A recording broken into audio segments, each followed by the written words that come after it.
Bismillahirrahmanirrahim. Assalamualaikum warahmatullahi wabarakatuh. Innal hamdalillah nahmaduhu wa nasta'inuhu wa nastaghfiruh wa na'udzu billahi min syururi anfusina wa min sayyiati a'malina. May yahdihillahu fala mudhillalah wa may yudlil fala hadiyalah.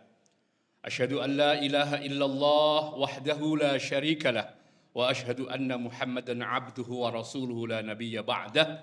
Allahumma salli wa sallim wa barik ala alihi wa sahbihi wa man hafidha dinahu wa jahada fi sabilillah, amma ba'du.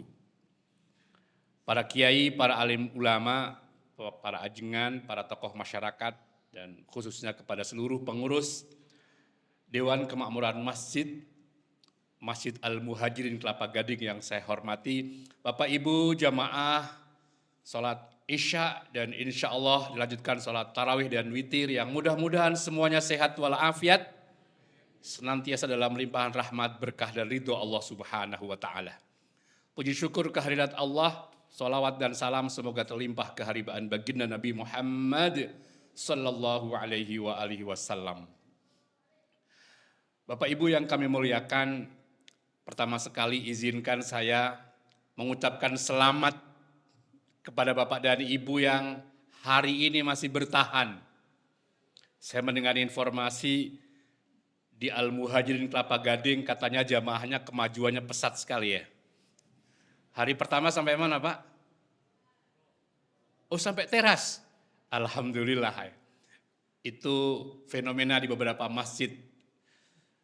Bukan cuma di Muhajirin, tapi juga di tempat-tempat yang lain. Nah, alhamdulillah Bapak Ibu bertahan sampai hari ini. Kata sebahagian orang, 10 hari yang kedua ini ibarat pertandingan, Bapak Ibu sudah masuk babak semifinal. Selamat. Mudah-mudahan yang hari ini hadir, dari wajahnya nampak semangat semua, mudah-mudahan sampai akhir Ramadan. Yang amin sebahagian. Yang enggak amin rencana udah pengen ini. Mudah-mudahan semua bertahan sampai akhir Ramadan. Amin. Terpaksa banget aminnya. Insya Allah didengar Allah dan semua kita bertahan sampai nanti malam takbiran. Insya Allah. Baik ibu-ibu dan bapak-bapak para jamaah yang kami muliakan. Kalau kita cermati ayat-ayat Al-Quran yang menjelaskan tentang perintah puasa, dari ayat 183 Al-Baqarah sampai dengan Al-Baqarah 187. Ada satu ayat yang kalau kita baca terjemahannya dan kandungannya, ayat ini sama sekali tidak menyinggung kaifiat puasa dan enggak ada hubungan dengan Ramadan seolah-olah. Bunyi ayatnya, A'udzubillahi minasyaitonirrajim. Bismillahirrahmanirrahim. Wa idza sa'alaka 'ibadi 'anni fa inni qarib. Ujibu da'watad da'i idza da'an falyastajibu li wal yu'minu bi la'allahum yarsyudun. Shadaqallahul azim. Dan jikalau hambaku bertanya kepadamu tentang aku, jawab, fa inni qarib, aku sangatlah dekat. Ujibu da'watad da'i idza da'an, aku akan perkenankan, aku akan ijabah, aku akan kabulkan semua yang dia minta kalau dia meminta kepada aku, dia memohon kepada aku. Bapak Ibu, justru ayat ini walaupun tidak bicara tentang Ramadan secara eksplisit, nggak bicara kaifiat puasa, tetapi kalau kita cermati ayat ini menunjukkan substansi dari puasa dan Ramadan itu sendiri. Kenapa di ayat ini ditekankan bahwa Allah dekat? Selama ibadah puasa dan selama bulan Ramadan diharapkan kita mendekat sedekat-dekatnya dengan Allah Subhanahu wa Ta'ala. Dari mulai siang harinya kita berpuasa karena Allah, as-saumu li. Demikian dalam hadis qudsi, puasa untukku. Gak ada yang berani curang. Dekat kita dengan Allah, kita merasa diawasi Allah, menyadari kemahahadiran Allah dalam aktivitas kita. Kemudian malam harinya kita qiyamul lail, berjamaah, ditambah lagi tadarrus, berdoa, bermunajat, maka kita dekat dengan Allah. 11 hari sudah kita mendekatkan, maka sudah sedekat apa kita dengan Allah? Kemudian ayat berikutnya apa? Falyastajibu li wal yu'minu bi la'allahum yarsyudun. Maka doalah kepada aku. Ini kesempatan kita berdoa.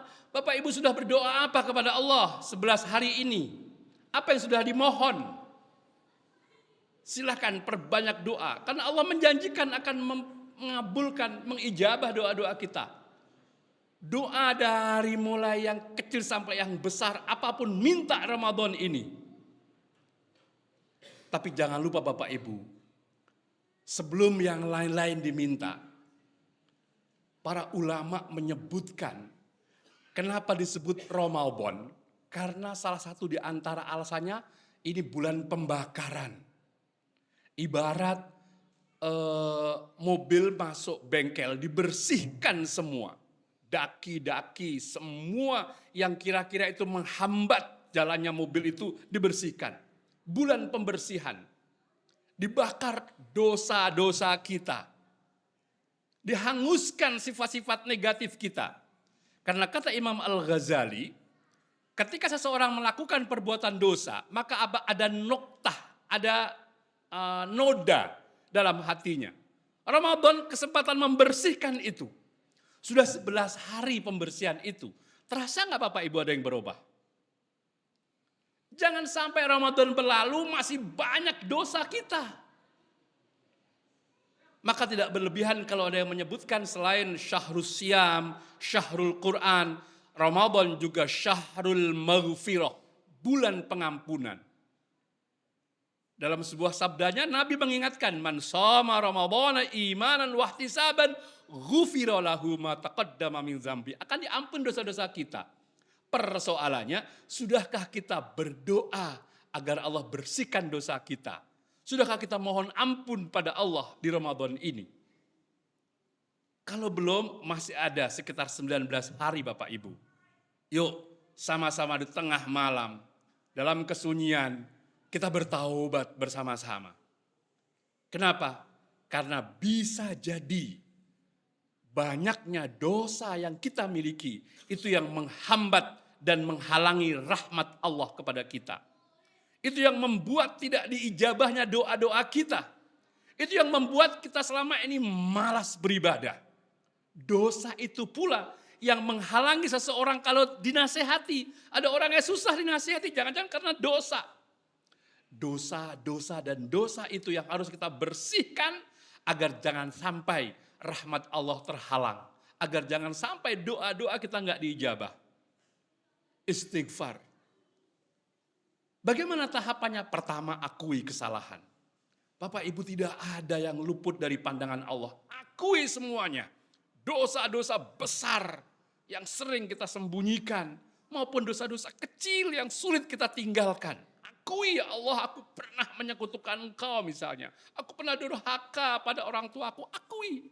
Aku pernah tidak setia dengan pasanganku. Aku pernah makan yang haram. Aku pernah zalim pada seseorang. Akui semua. Setelah akui, sesali. An-nadamatu kaman la dzambalah.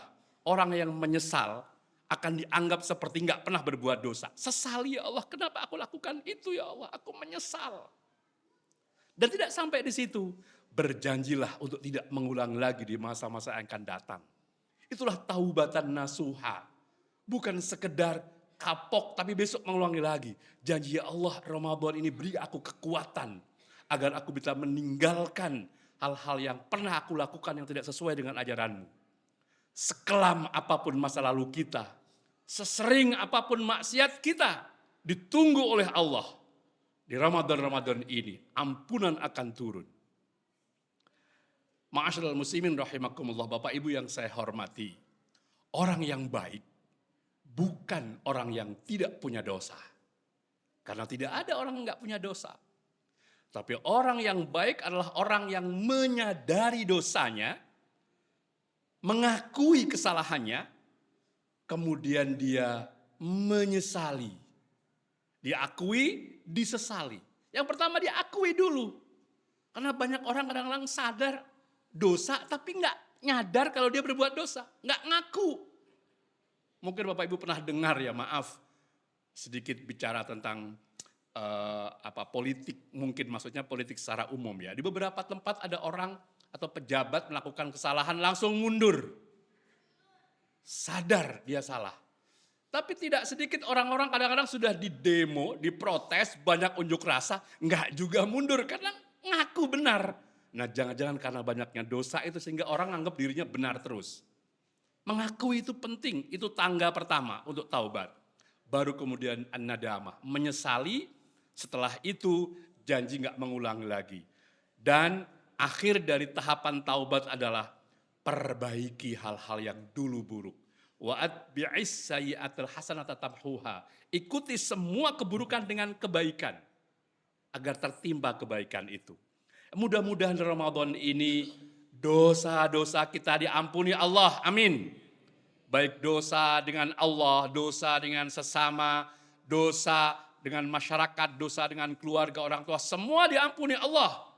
Sehingga nanti di akhir Ramadan, insya Allah kita benar-benar bisa kembali fitri. Beridul fitri, kita termasuk orang-orang yang dijanjikan menjadi minal aidin wal faizin. Orang yang kembali kepada fitrahnya dan orang-orang yang mendapatkan kemenangan. Amin. Amin ya Allah ya Rabbal alamin. Bapak Ibu di mimbar ada tulisan ini. Saya sudah lebih 15 menit. Sudah 16,5 menit saya. Baik, saya kira ini yang saya bisa dan saya mampu sampaikan dalam kesempatan tausiah menjelang tarawih malam hari ini. Semoga bermanfaat dan semoga Allah berikan kita kekuatan, Allah berikan kita hidayah dan petunjuk serta bimbingan agar kita bisa istiqomah dalam kebaikan sampai nanti ajal menjemput kita. Allah panggil kita menghadap keharibaannya dalam keadaan husnul khatimah. Amin. Ya Allah ya Rabbal alamin. Kalau ada yang kurang berkenan, mohon kiranya dibukakan pintu maaf yang sebesar-besarnya. Hadanallahu wa iyyakum ajma'in. Wassalamualaikum warahmatullahi wabarakatuh.